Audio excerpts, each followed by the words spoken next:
All right, let's talk about SC Linux. I know, for a lot of us in DevOps, just hearing that word can be a little intimidating, right? Well, today we're going to tackle one of its most powerful and maybe most misunderstood features, multi-level security, or MLS. We're going to turn all that complex theory into a clear, step-by-step guide so you can actually understand and maybe even start using this military-grade security tool. Let's jump in. So let me start with a question that kind of flips everything we know about Linux on its head. We're all taught from day one that root is king. It's the all-powerful user that can do anything. But what if it wasn't? What if a security model was so strict that even the root user had to follow the rules? That's the exact problem that multi-level security was designed to solve. Okay, so here's our game plan for today. First, we'll go beyond the idea of root and introduce what MLS is all about. Then, we'll get into the nitty-gritty of levels versus categories. After that, it's hands-on time with a full walkthrough. We'll cover managing users and rules under MLS, and then wrap up with some absolutely critical warnings and best practices.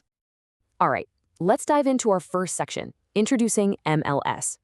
To really get this, we have to think beyond the standard permissions we use every day. User, group, other. This is a whole different ballgame.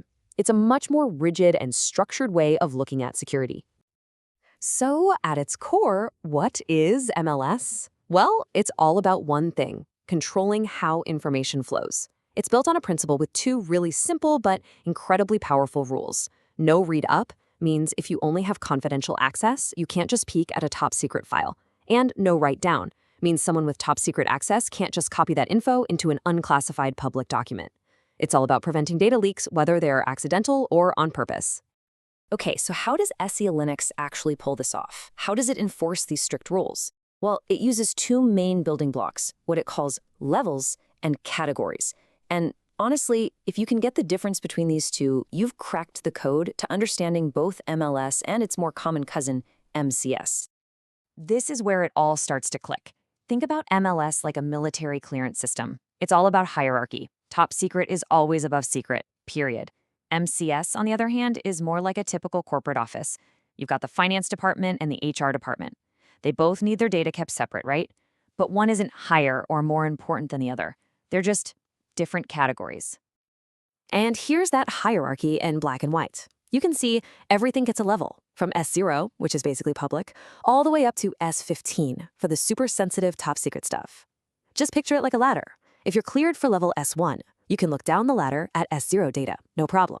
But you absolutely cannot climb up to see what's happening at S2 or higher. It's a strict one-way street. Okay, so what does this actually look like in the real world, on the command line? Every single thing on your system, a user, a process, a file, gets what's called a security context. It's like a digital ID tag. The first three parts are standard SE Linux stuff, but when we turn on MLS, we add these two new parts at the end. First, you've got the sensitivity level. In this example, it's S2, or secret. Then you have the categories this user can access, from C0 all the way to C10. This whole string tells the system exactly what this user can and can't touch. All right, that's enough theory for now. Let's get our hands dirty. In this next part, we're going to walk through the exact step-by-step process to get the MLS policy up and running on a system. It's basically a four-step dance. First, we install the new policy. Second, we edit a config file to tell SC Linux to use it. Third, and this is a big one, we relabel the entire system to apply our new security tags. And finally, a reboot brings it all to life. Okay, let's break down those first two steps. First, you'll install the CLinux policy MLS package. Easy enough. Next, you'll pop open the main CLinux config file. Now, notice something really important here. We're setting the mode to permissive. This is our safety net. It means CLinux will log all the things it would have denied, but it won't actually block them. It's the perfect way to test without breaking your machine. And of course, we set the type to MLS. I'm going to say this again because it is that important. You have to test in permissive mode first. If you just jump straight to enforcing with a complex policy like this one, there's a very real chance you could lock yourself out of your own system. Yeah, even as root. Permissive mode is your best friend here. Don't skip it. Okay, next up, we have to apply these new MLS security contexts to, well, everything. The entire file system. The magic command for this is creating an empty file called .autorelabel right in the root directory. When you reboot, the system sees this file and knows it needs to kick off a full relabeling process, stamping every file and folder with the new MLS policy. So once you've rebooted and MLS is active, the way you manage users and permissions, it changes completely. Sure, the standard Linux ownership and permissions are still there, but now they're just a suggestion. The mandatory rules of SCL Linux MLS are what really call the shots. Let's take creating a user, for example. This is a perfect showcase of how different things are now. We still use the user add command, but now we add this -z flag to assign a specific SE Linux context. In this case, we're making a new user named John with the user U context. And you'll see, by default, this system plays it super safe and gives him the lowest possible sensitivity level, S0. So what does this actually mean for Jean, our new user? Well, with his S0 clearance, he is absolutely forbidden from reading a file that's labeled S1. That's our no read up rule in action.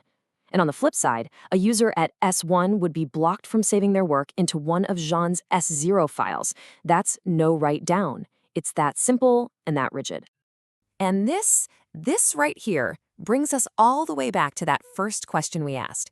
Even root is not exempt. The super user can't just break the rules. It can't copy a top secret file and dump it into a public folder. This mandatory enforcement, even against the most powerful user on the system, is what makes MLS such a potent tool for preventing data spillage. All right, we're heading into the home stretch with what is probably the most important section, your safety checklist. I'm not going to lie, getting MLS wrong can have serious consequences, so let's go over the key warnings and best practices one more time. Think of this as your cheat sheet for doing this right and not locking yourself out. On the do list, you absolutely must test thoroughly in permissive mode. You should document who gets what clearance level. And remember, if you just need to separate projects or departments without a strict hierarchy, MCS might be a better, simpler fit. Now, for the don'ts. Don't just enable this on a production server without training. Don't assume root can magically bypass these rules. And whatever you do, do not skip the relabel step. That is just asking for trouble. Okay, let's be real. You're probably going to hit a few snags, so let's talk about the common ones. If you reboot and suddenly see permission denied everywhere, just take a deep breath. It's probably just the relabeling process chugging along in the background. Give it some time.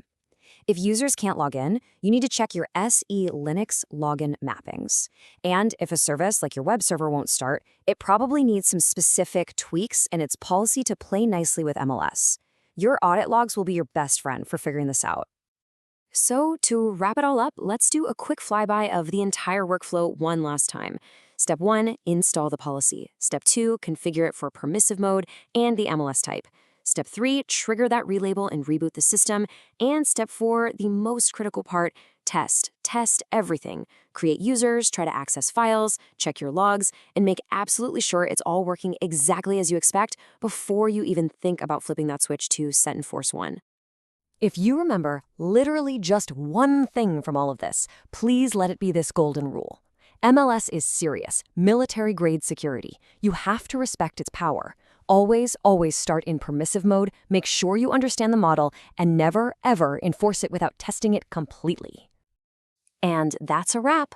I'll leave you with one final thought to chew on. Now that you know how MLS works, think about your own environment.